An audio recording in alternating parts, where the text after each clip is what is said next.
Welcome back to another day in the Elajas era. I'm your host, the most boast Taylor Elajas. You doing good? I'll do pretty good. Are you doing good though? Doing pretty good today. We're here at the Bel Air headquarters, and we're about to get some takes and get a little tipsy. My guest today is Bleu, young Bleu. Blue. Yeah. Okay, but we're about to get a little brown. Okay, a little right. mixy. We got the Vion. Okay, Tipsy Takes is sponsored and presented by Vion. So we got the Vlem today. Mm-hmm. All right, so you ready to try some Vlem? Yeah. Let's try some Vlem. All right. So inside that Vlem, that thing got Vion and lemonade. Okay. So after you taste that thing, we're gonna rate it out of 5 lemons. That's how I like to do things. I like me some lemons. All right. Good. Cheers. Indeed.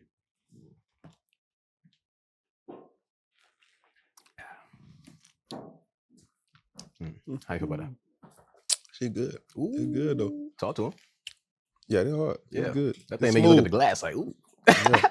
You know what I'm saying? So we're gonna really start to dive into some things, get down there, right? So first off the bat, Bleu, BLUE or BLEU.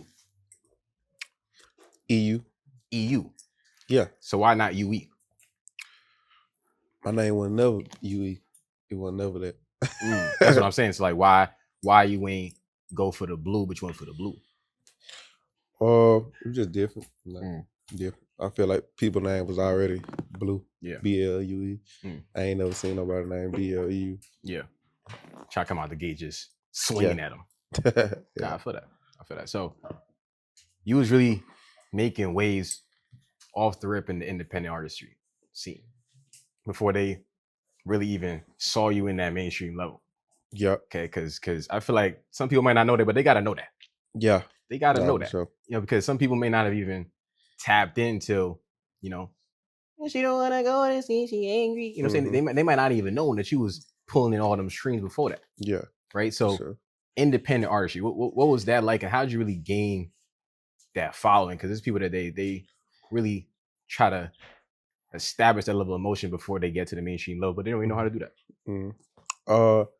I used to just upload on Spinnerella and my mixtape when they was first like popping out. I just used to record and just upload on there, and I just started getting popular on there. And I had one of like the biggest mixtapes on there, like 1 million downloads or something like that, with my investment series. And it just went from there. I just started like blowing up. That when music was like free, you didn't even have like Apple Music and stuff like that. It was just everybody just had either my mixtapes or Spinnerella. And I used to the banner used to cost like $900. I used to go to work and I used to just save up and I like drop a mixtape and just get the banner for like a week. And I just started blowing up, started blowing up from there. Yeah. So what like year was that? What like time frame we working with? That was like 2017, 2016, 2017. Late 2016 going into 2017, I had dropped Investments 1. And then by the time I dropped Investments 2,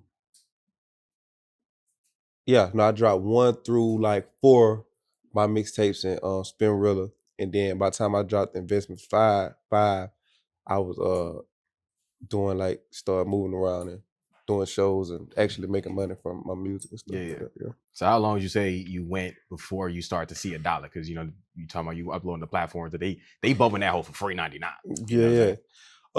It's really like 2014 to, just doing music. I was rapping ever since like 2012, but like I started getting a little local fame like around like 2016 when I was like 16. Because I was working with Drummer Boy, and I had a little song called "Go Ahead" that was like, I had some dudes out my city that was putting a little money behind it on promoting and stuff like that. So it got a little big, and I had did a little situation with Drummer Boy, the producer, and from there it was just So would you say that Spinnerella is a viable option nowadays, or do you think that's like kind of outdated? I mean, I mean, I feel like it's definitely. I mean, of course, we know once Apple Music came in and you could just upload your music on there for basically free. It was like, and they had way more. Of course, they got way more bigger promotion than Spinrilla and stuff like for that. sure. But Spinrilla was Apple Music back in the day, though. Shout out to Spinrilla though for sure. Like, cause you could upload, like you didn't have to do nothing. They gave you an easy way to just upload your music. You didn't have to, you didn't have to go through nothing. You just upload your own songs and just instantly go on the platform. And yeah, and they was affordable far as like promotion. Like they used to have like 6-7 banners at the top. Oh. And everybody got like time, like your banner probably be showing for like a minute, the next person banner, and it'll just be on a loop. So and people dropping mixtape every day. So every day. It just yeah. Were you ever into like a World Star Hip Hop drops, or you more so like my mixtape? Yeah, I had dropped I was dropping on World Star Hip Hop. I dropped a song called Ice on My Baby. It on World Star Hip Hop. It got like 50 million views. Talk to him. Like unappreciated. A lot of my early stuff that I even couldn't even get credit for, like because with RIAA, you only get credit for like stuff that's uploaded through your channel. But some of those records like gold and platinum, but I can't even count the World Star views that was like 100 million. Like it's songs that got like hundreds of millions of streams that I can't even count those screens. So shout out to World Star too. World Star was a platform too that, you could blow up off too. Yeah, for sure. A lot of avenues, a lot of access. You know what I'm saying? So prior to really getting noticed by them labels and whatnot, how many plaques you really started touching before the labels like, yo, we gotta tap into Blue. He making the sky a little yummy right now. Yeah, I really wasn't touching no plaques, but I was like, because I wasn't on channels that I could touch plaques. You know what I'm saying? Like Spinrilla, they RIAA don't count that. But I was doing millions of streams on Spinrilla, but I couldn't count it. Like I couldn't get it certified. But I was doing hundreds of millions of streams on just YouTube and Spinrilla. And then once I had got with Columbia in 2017, that's when I had got my first plaque for like Miss It and Ice on My Baby. Yeah. Nice. Pretty face. But Pretty taught me ugly lessons. Yeah. So I was tapped in. I when Drake hopped on the wave, I was like, oh nah. Yeah. Blue already been that though. Yeah. Some people they ain't know that. That's why I'm also here to really show the people like, yo, yeah, you was really doing your damn thing before he tapped in. So like, what was that experience like? How did he find you? How did that reach out take place? Because he seen the wave. Drake know when the wave come. He like, oh yeah, let me hop on that boat. You know what I'm saying? Christopher Columbus. Nah, I don't even think he saw my. I don't even think he saw my wave coming. Like I really just think like I had a mutual friend like through him, DeMarcus Cousins, that's from my city, and he like support artists from the city, and I was just like, man, I can hear Drake on this. Like I really had Googled. I think I saw him and Drake on some Twitter post. I was like, dang, DeMarcus Cousins know Drake, and I had Googled it. And I was like, dang. I was like, man, let me hit him up and just see if like they got a good relationship or whatever. So I had sent him the song, and he basically just was like, man, I'm gonna send it to Drake, see what he say. I was just like, man, all right, you feel me? I am not really thinking nothing of it. So he had sent it to him, and he was like, he gonna get back with me. And yeah, like a week later, he had DM me, like, send me the open. And he had FaceTime me out there, goddamn doing a little lip shit. Like, man, send me the song, man. Open, bro. yeah. And then I had just sent it to him, and then we just dropped it like the next week. So it was like real. It was real, like, it wasn't no intricate stuff. It was just like, yo, bro, like, yo, send this to Buddy. Yeah. Like, if he mess with it, he gonna hop on it. Yeah. DeMarcus Cousins, getting down and dirty. Expeditionally. So the Drake effect, right? What would you say you felt the impact on that for your career, pre-Drake, post-Drake? I mean, pre-Drake, I was already like had catalog, so I was already getting 20,000 a show. Like I was already getting like, I already had plaques. I had already been signed to major labels. people knew who I was. The post Drake effect was just like just like more mainstream looks and press and stuff, but everybody really already had knew who I was though. Like it wasn't like no. That's why when he posted the cover, it wasn't like who. Yeah, it was that? just all like it was just who this? Yeah, that's why everybody accepted because they had already knew me from the underground scene like for a long time. Like that was 2020. I was in the game all the way. Like I had songs like Lil Baby when he first came out, NBA Youngboy, all of them like in 2016, 2017. Like that happened in 2020. So I was already like 5 years in the game for real. Yeah. Having made a buzz in the independent scene and with the major label scene, right?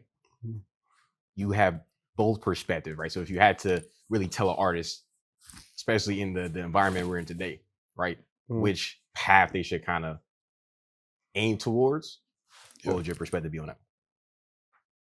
I don't know. Everybody got their own path. Like it's no recipe, it's no formula to how to make it or how your life gonna plan out. It's all a toss up. Like I can't even sit here and say it's nothing specific. It's just a toss up. Like just drop the music. Don't even think too much about like who finna hop on this or who finna just drop the music. Because the song, like that song was blowing up like on my series Love Scars before, like it was blowing up anyway. I was already like telling them, like I was seeing the screen spike, and then that just happened randomly, but it was nothing that we planned on. Gotta drop the music. So would you say a person should prioritize singles or catalog? Catalog. Yeah, because you can't choose a single. Like I can't just sit here and say like, oh, I like this song, this gonna be my single, and then put it out, because you never know what your fans gonna like. So you can put out projects and just be like, they just pick what they want.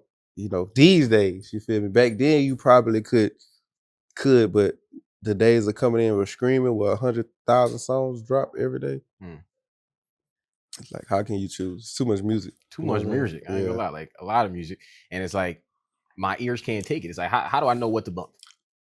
It's like you don't. You just naturally, like, eventually you'll, like, that's why, you know, it's hard for like people say like the first week stuff is like, it don't even matter, because I could probably have my favorite artist, but I probably just ain't get to his album this week because I got other stuff I'm doing. I got like 20 other artists that I do like too just drop, you know, so I want to finish their product and then I get to your product. So it's like, it's about the longevity of the project. That's why I always like my projects. I always like start off like cool, I'd probably do a cool first week, but they always end up doing like hundreds of millions of streams, you know what I'm saying? Just because it's like, once my fans get to it, they like it, they accept it, and so focus on that other than all the, you know, the other stuff.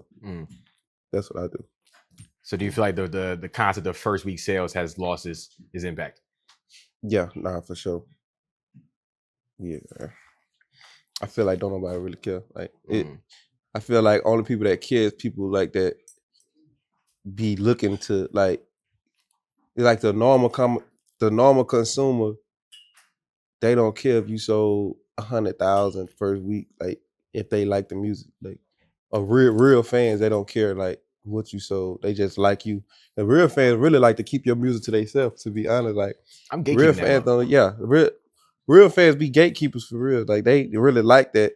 People like to feel like, oh, don't nobody know about this, or they don't know about this. Like this is my little playlist. Like they're just like when you get in the car with somebody and they got the aux. Most time they don't play songs that like be on the radio and stuff like that. You always play like your own stuff. I'm playing that B-side. Yeah, you feel me? So that's how a lot of fans is, you know. Yep.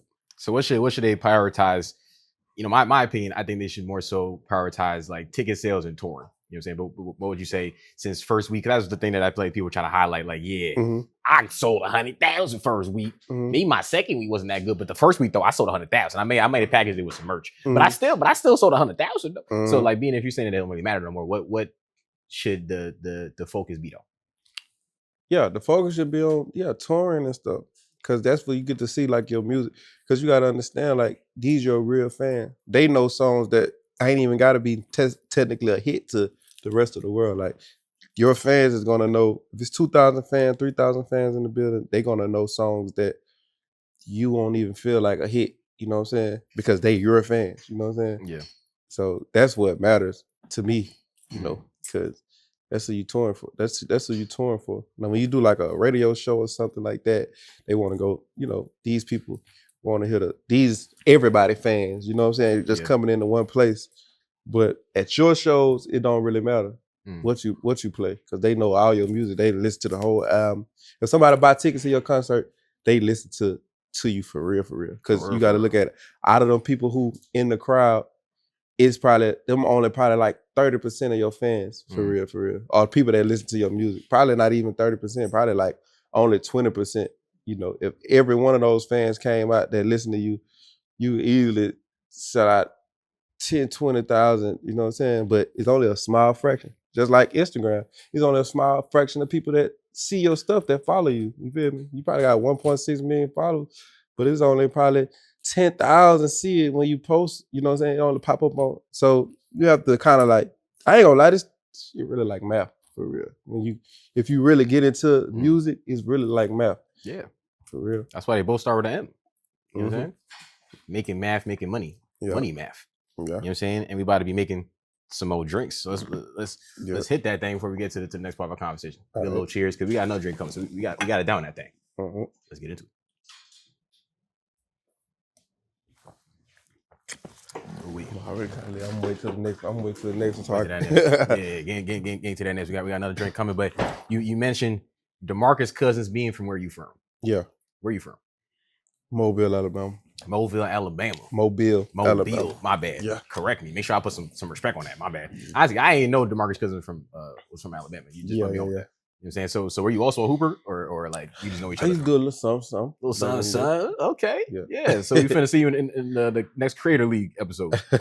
Nah, I used to be hooping and stuff. I don't get to hoop like that no more. Okay. Nah, it'd be like that because you know you be focused on making that music. You know what I'm saying? So R&B.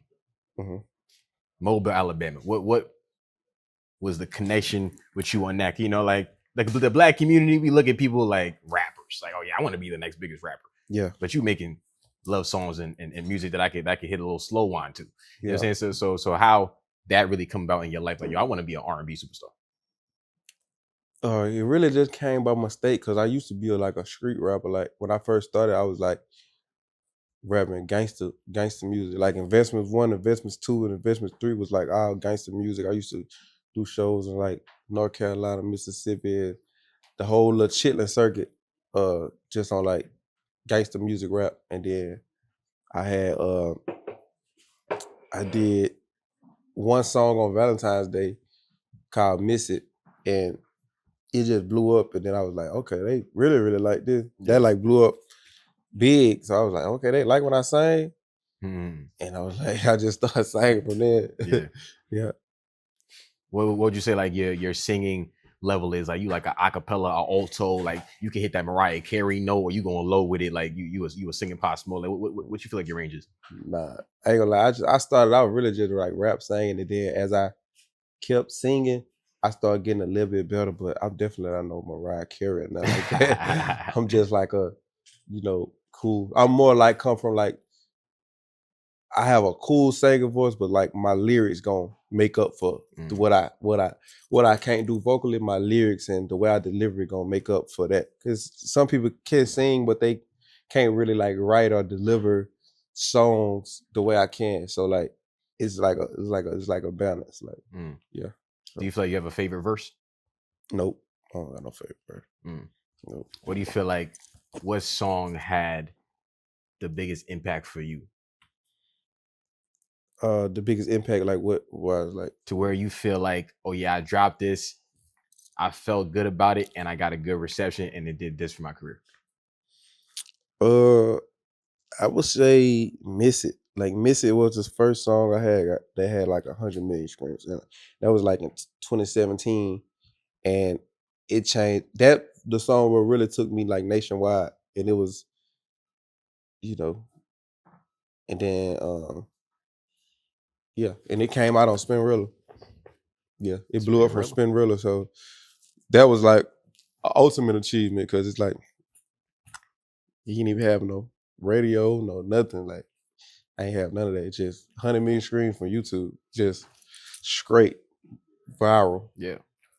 Straight off the muscle. Mhm. So you really just, how long would you say it took you to really build that momentum for that song to get that amount of streams? Like, was it like first day? Oh yeah, I'm banging this month, or it was like over a course for a month. I start, I got like 100,000. Yeah, all my songs do walk ups. Like they like, I don't never just blow up the first day or like just go hella viral the first day. All my songs be like people discover it and then they just, I ain't gonna lie, this one tastes a little sweeter than the first one. I was just Yeah. after, you Yeah. eat or drink something, you gotta look at it a little bit like, Yeah. oh, nah, what Yeah. was that?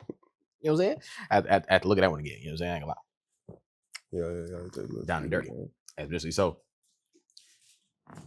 R&B. I think you definitely went a good route with that, because especially being from where you're from, I feel like a lot of people they need that expression.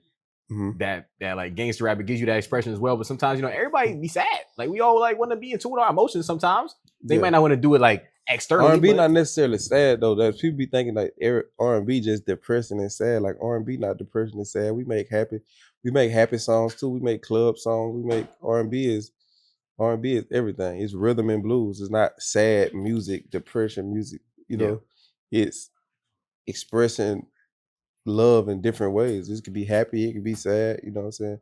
Of course, a lot of times the songs that blow up is songs that people can really resonate with because most people sad. So they make them songs blow up, but we make all type of music. Yeah. No, I mean you're definitely right about that. I think when it comes to like the future, I think artists should definitely look at R&B the same way that we look at hip hop, right? So I think hip hop is an umbrella and rap is under hip hop. Right, so I think that R&B is its own umbrella, and there's different types of R&B. I think people think of R&B, they think it's straight like 90s type of stuff, right? But there's different type of iterations of it. You know what I'm saying? Like I think you make your own iteration of it. Even like a Friday makes his own iteration of it. Brent Faiyaz makes his own iteration of it. You know what I'm saying? So like, I think you're definitely helping to push the culture forward in a different way, to where like people can look at R&B and say like, nah, this is his own thing, because we need some more types of vibes. Yeah, for sure. More types of vibes. So which would you say you enjoy more? Like, do you miss your gangster rap days where you rap about splitting them blocks and hitting ops, or you like rapping about things that's gonna make a girl panty loins want to get moist? I feel like I just rap about where I was in my life. Like at that moment, like I was like really like, you know what I'm saying, in the streets. So once I stopped being like in the streets and doing that, I couldn't really rap about it no more because I wasn't even there no more. Like I was blowing up, I was traveling, I was getting a little money, moved my family away. I ain't really have nothing to relate to that situation no more, so I couldn't really do it. I was like traveling on some female, you know what I mean? I was booed up, you feel me? So it's like, yeah, I couldn't talk about that no more. Yeah. Booed up, no LMA, you know what I'm saying? But we still getting down and dirty, expeditiously, you know what I'm saying? Yeah. So R&B, and we talking about women now, you just slipped it in there, right? R&B girls group. Let us know about that, because I know you got a little something bubbling with that type of situation. Let the people know what you got going on with that. Oh yeah, I had just signed a R&B girl group. Well, I just created one.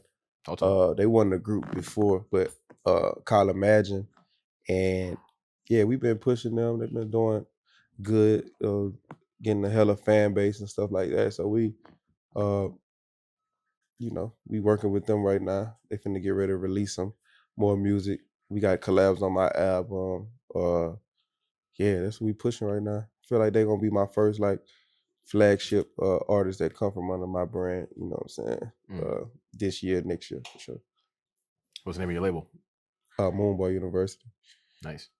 So what made you want to put together them in a group? 'Cause I thought they were already a group, right? So now you're telling me that you like, so are they all from different places and stuff? So like, what's the word on that? Yeah, they are from different places.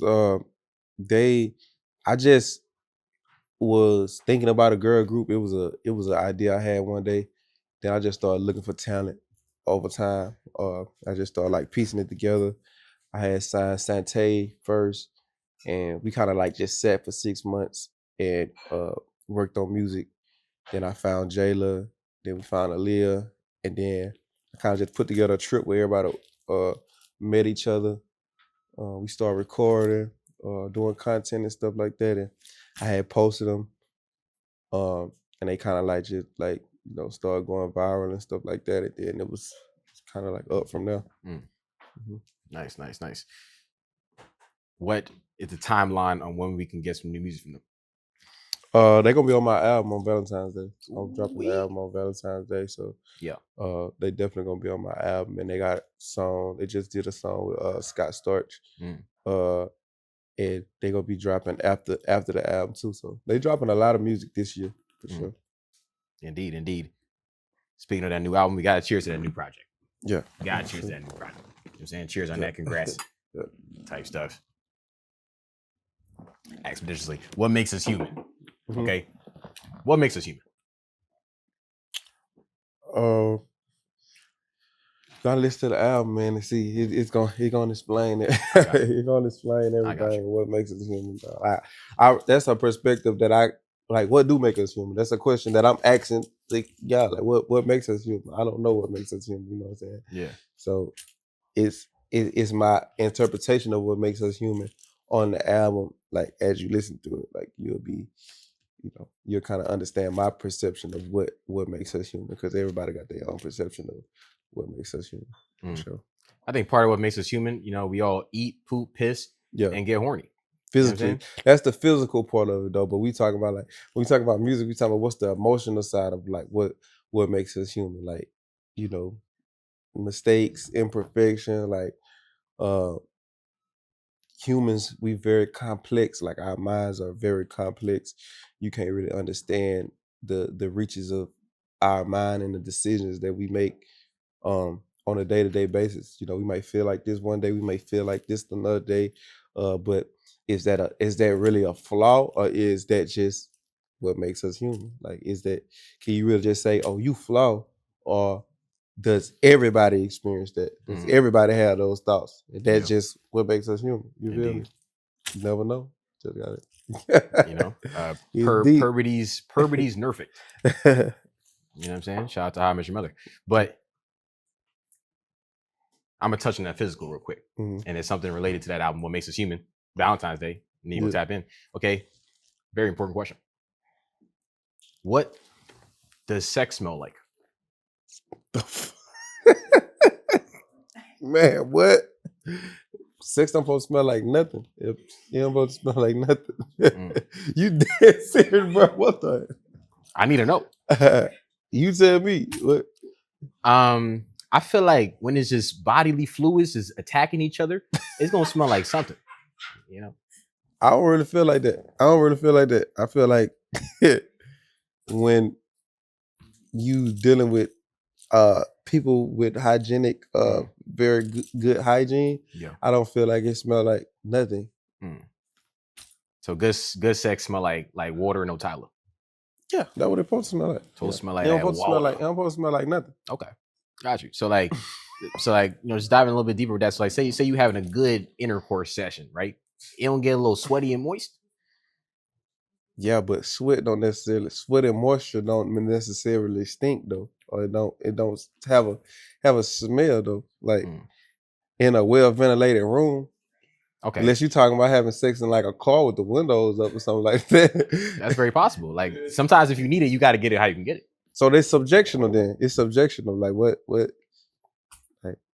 Like, so your sweat smell like flowers. This is what we're saying. I ain't gonna lie. Like when I sweat, it might smell a little stanky. If I, what I'm saying, if I did a little one too. Damn, bruh. You got flower sweat? Tell me the routine, because I ain't know. I don't know. I don't know. This, I guess that's for somebody that's walking in, I guess. Okay. Yeah. I don't know if you hit the link in bio. You know how it be like, you can't literally, everybody can't. Well, nah, I don't believe that. I was saying everybody can't smell themselves. You know how some people be like, they really can't smell themselves, but other people can smell them. It could be like that. It could be like that sometimes, I be confused though, because sometimes people smell like butt, and I'm like, how do you not know you smell like butt, and I can smell you, so you're ranking. Something's got to give. You know what I'm saying? They're used to it. They're just like, if you in a place that's cold and you've been there for a whole month or the whole day, somebody else walking in, they probably think it's cold, but you like, I've been here all day, so I don't really feel the cold. Like I'm used to the cold, like because you used to it. So that's how it be. Like a musty person or something like that. They've been musty all day. They've been smelling that all day, so it don't smell like musty to them because they the one musty. I don't know. I guess it's just like a new person just walking into that.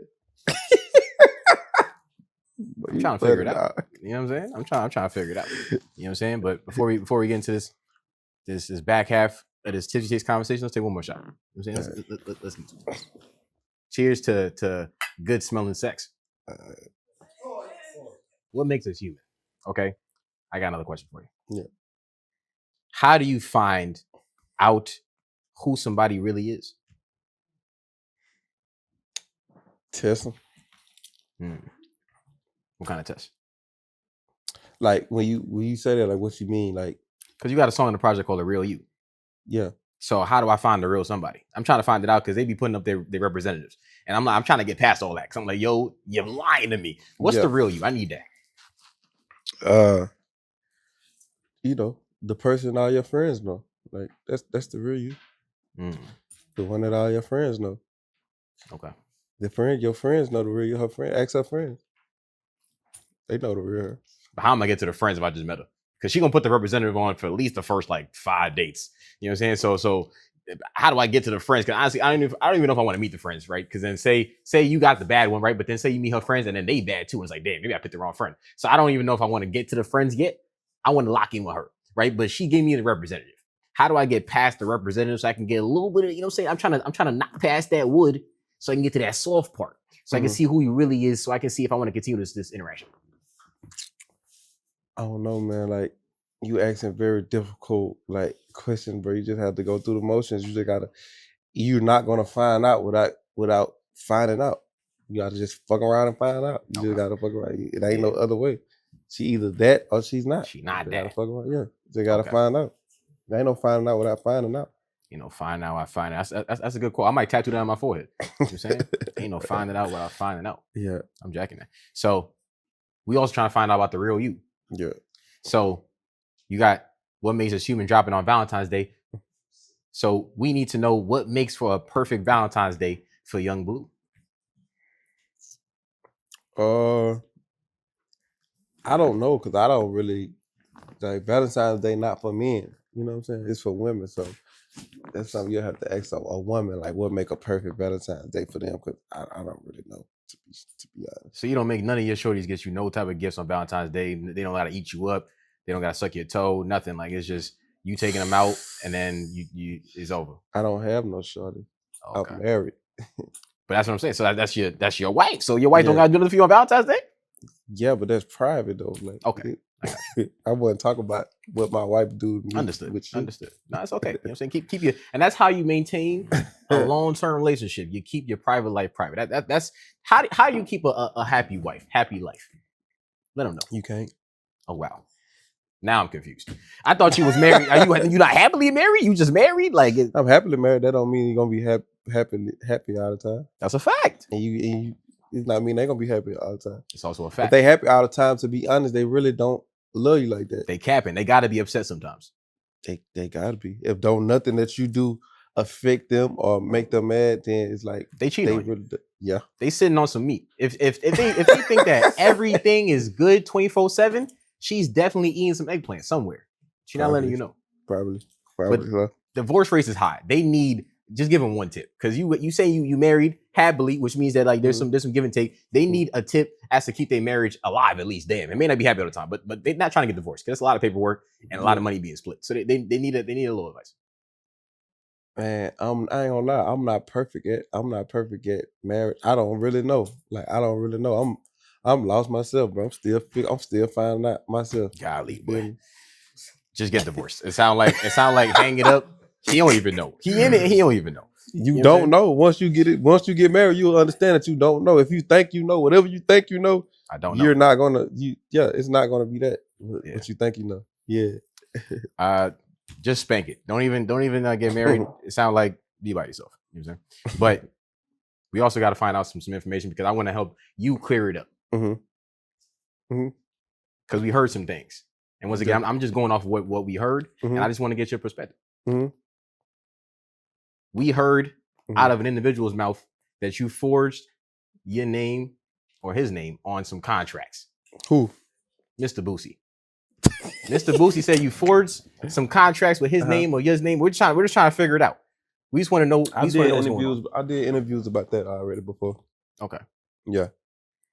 I ain't see them, John. So I'm gonna keep it a buck. So like, can the people get at least something? We don't need all the things. It's not really nothing I can talk about because we still in court.